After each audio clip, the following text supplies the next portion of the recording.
Black Ops 4 is the shittiest, most boring, content empty, slowest updating piece of shit Call of Duty we've ever seen. There's no reason to play, there's nothing to grind for, and absolutely no replay value whatsoever. Previous Call of Duty games were so much better.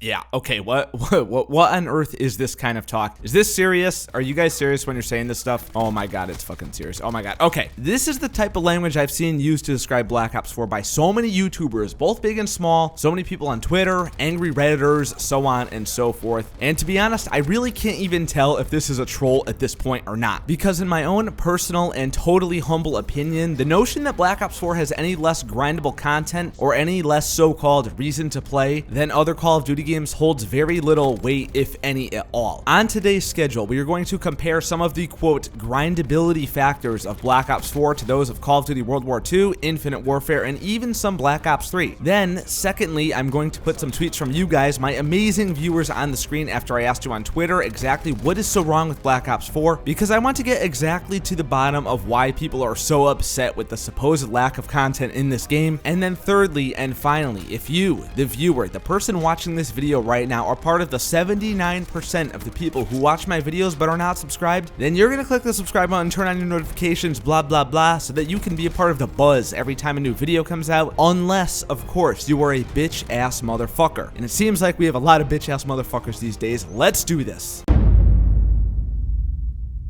So where do we begin? All four of these last Call of Duty games, being Black Ops 4, Call of Duty World War II, Call of Duty Infinite Warfare, and Call of Duty Black Ops 3, had two of the same grindable content items in common right off the rip. The first of these two items would be 10th Prestige, and this comes as no surprise as every COD game since COD 4 has had Prestige mode available, and nowadays it's less scary than ever to actually do it since permanent unlocks exist. You get a super cool new icon next to your name, and you get to re-experience all the dopamine kicks of leveling up all over again, all the way back up to level 55. And now, even more recently, beginning in Black Ops 3, we have the new and improved Prestige Master, aka reaching level 1000 if you're really brave. Now, this is a really insane milestone to achieve because it usually takes about 55,000 XP to rank up through each of these levels from 55 all the way to 1000. I don't know how the math turns out on that, but simply put, it takes a lot of fucking time to get there. It is somewhat nice to get a little reward for continuing to play the game after reaching 10th Prestige level 55, but personally, for me, level 1000, that's gonna be a no from me, dog, no matter what game it's in. Fuck that. I gotta commend any level 1000 out there right now, because playing any game for that amount of time just sounds really bad. The second grind factor that the last four CODs all had in common, and one that I personally find to be much more fulfilling than prestiging, is the Completionist Camo. The Completionist Camo, the camo you get for getting every single base weapon in the game gold by completing all camo challenges for that weapon. Black Ops 3 had the OG Dark Matter camo, Infinite Warfare had the Black Sky camo, which I did not go for because I'd rather jump off a bridge than have to get fucking sniper headshots in the game with jetpacks. Call of Duty World War II had the beautiful Chrome camo, which I grinded so hard for on stream for you guys. And then finally, Black Ops 4 has the new and improved, or at least somewhat improved, I guess only improved on paper because it's really not improved in real life, but the new and improved, in air quotes, Dark Matter camo. You know, it really kind of sucked that you're grinding for the second time in a row, the second Black Ops game in a row called Dark Matter again. I thought that was kind of anticlimactic, but the actual camo itself looks different enough to the point where I suppose I can let it slide, and plus, it's reactive. Ooh, so cool. So the last four Call of Duties all more or less had an identical system for both prestiging and unlocking camos via challenges. But what else do these games have to offer that gives the so-called reason to play that so many players seem to think that Black Ops 4 is lacking? Let's talk about each game individually now and break it down. Let's start with Black Ops 3. In Black Ops 3, literally everything that you can earn, equip, display, or use in any way, shape, or form whatsoever was centered into the casino emulating supply drop system. Call of Duty players across the globe are in agreement. Black Ops 3 had the worst supply drop setup we've ever seen in this entire franchise. And why is it so bad? It's so bad because in a world where legitimately everything is left to RNG-based chance, there was simply no way to direct earn or even direct purchase items in this game. The weird thing about this was a lot of players called this pay to win. Pay to win supply drops in Black Ops 3. They called it pay to win, right? My response to that is, how the fuck does spending real world money to get a 0.00012643 93% chance of earning the weapon you want out of dozens of weapons and literally thousands of items in general, how the fuck does that qualify as pay to win?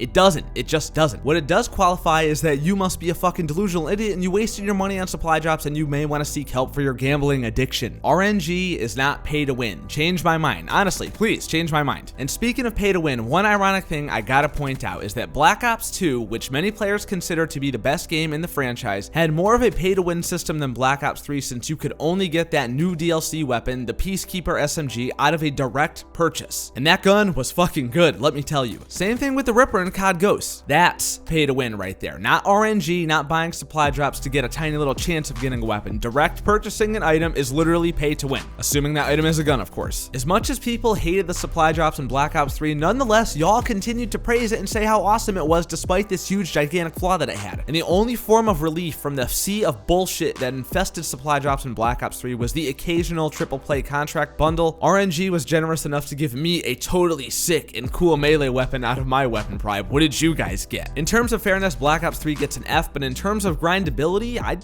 probably have to give it a C. I give it a C because there were rarely those moments of, wow, this really paid off, where you felt like you actually earned something. It was a game where the chase was infinite, but it was a hopeless infinite with no real light at the end of the tunnel, and the more I played this game to save crypto keys, the more I ended up resenting that grind altogether. Let's talk about Infinite Warfare next. Infinite Warfare is the diamond in the rough, probably the best, worst game in all of Call of Duty. A great game delivered at the wrong time. The worst time possible, as a matter of fact. For the most part, we didn't like this game, although like most games hated in their prime, it's starting to gain somewhat of a cult following after the fact. But was Infinite Warfare grind worthy? Let's just make this one easy. We don't have to get all into it. Yes, it was absolutely grind worthy. This game was the successor to Black Ops 3 and took all of the grind factors from BO3 and improved them by 100-fold. Yes, it had supply drops, but it also had a new grindable currency called salvage that you can use to buy items directly. This is literally the best of both worlds here, right? Because you could get the item you want out of supply drops and you could still get that moment of surprise when you see it pop up on the screen. But if your luck is shitty throughout the whole game's life cycle, then you could just play the game and downright buy the item that you want to get. All the weapon variants were available right in the prototype lab, and let me tell you, there were a lot of them. The amount of grinding that it would take to get every single variant of all these weapons is absolutely insane. In addition to the prototype lab, Infinite Warfare also had the mission teams with daily objectives. You complete challenges every single day to unlock new gear, and it was great. Also, the daily key login bonus, which you could use to buy supply drops. I'll go out on a limb and say that IW probably had the most replayability of all 4 titles that we are talking about right now. And of course, the next game on the list, Call of Duty World War II, was just about as good, maybe not quite as good as Infinite Warfare, but it was near perfect. The daily, weekly, and seasonal challenges were through the roof in this game. The daily login bonus, the payroll, and the headquarters. So many DLC weapons to earn that you could just do out of a simple contract. All you had to do was play at the right time to get the contract and you could get the weapon. The challenges for these weapons weren't even hard either. It was literally like getting 50 kills with a rifle in order to get a new rifle. I mean, what's so hard about that? The contracts were a little bit expensive from the grindable currency, but as long as you logged in every day and got your payroll and did your challenges, it was no problem to keep up and get every single weapon that you wanted. Also, prestiging divisions and new divisions got added into the game later down the road. World War II was great for grinding, and Infinite Warfare was also great for grinding, and for these reasons, I give both of these games an A in terms of grindability. Bringing us back to Black Ops 4, the whole point of this video, in defense of Black Ops 4, right? There's nothing to grind for in this game. Everybody says, okay, let's break it down right now. Black Ops 3 didn't really have a whole lot of reason to play the game except to grind for crypto keys to possibly get the weapon that you wanted. IW and World War II were pretty good with the daily challenges and contracts and also grindable currencies. And Black Ops 4, of course, has the black market. And I know a lot of people are going to say, that's it? That's all you're going to say here? I think the black market is fine. I really do, man. I mean, I know it's Call of Duty's iteration of a battle pass, but the game that they ripped it from, Fortnite, charges money to get access to that battle pass. So it's a bunch of free content that you get just by playing the game. You know exactly what you're going to get and what amount of time you're going to get it. All you have to do is literally play, use your daily tier skip, and rank up through it. Once you do that, if you continue to play the game, then you get reserves, which is basically supply drops again. I know you only get one item out of them, but it's essentially the same thing as supply drops, which gives you chances to get other things too. The black market is simply just Black Ops 4's unique grindable factor, just like the other games had their own unique grindable factors. And other than each game having their own one unique grindable factor, it's all the same shit left over. It's Master Prestige, it's Ultimate Camo, and that's pretty much it. That's a game. That's Call of Duty. You know, no game lasts forever. There's no game out there that has infinite replay value. If you hit Prestige Master, if you hit level 1000, if you got everything and all the operations so far and all the items, and you got a bunch of cosmetics, you got Dark Matter Camo, you got all the specialist outfits unlocked, and you got everything that pretty much the game has to offer, then why not just be happy with it? Why not just say, hey, that's 60 bucks well spent there, good game? Why does there have to be more? Why does there always have to be so much more in video games nowadays? I want you to think back to games like Black Ops 1 and Modern Warfare 2 and Black Ops 2 as well, and ask yourself, what was the grindability factor in those games? It was literally all about hitting Master Prestige. That's pretty much all you could do in those games. So to go ahead and say that there's a lack of content in Black Ops 4, then go back with your rose-colored glasses and say how the old games were so much better, just doesn't really make a whole lot of sense to me. Now, a few days ago, I did ask you guys on Twitter, which if you're not following me on Twitter, you should be, by the way, what makes Black Ops 4 so bad? And what I meant when I said this was,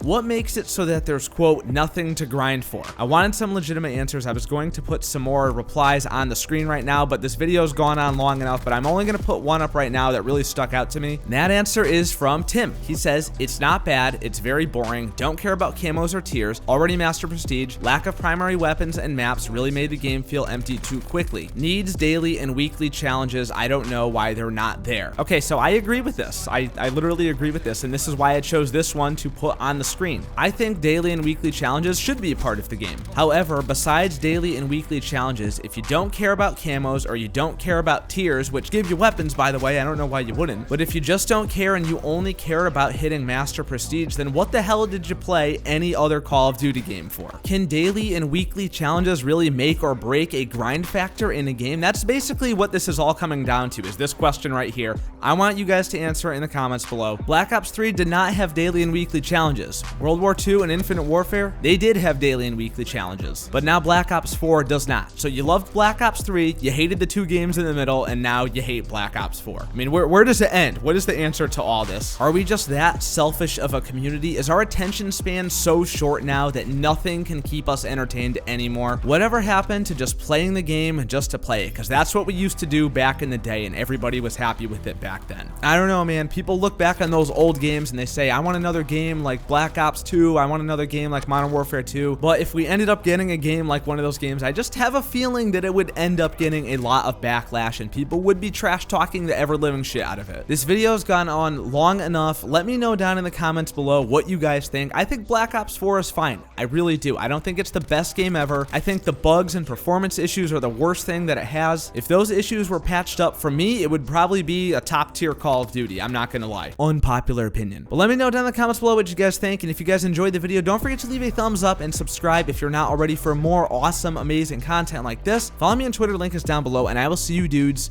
in the next video. Love you, bye.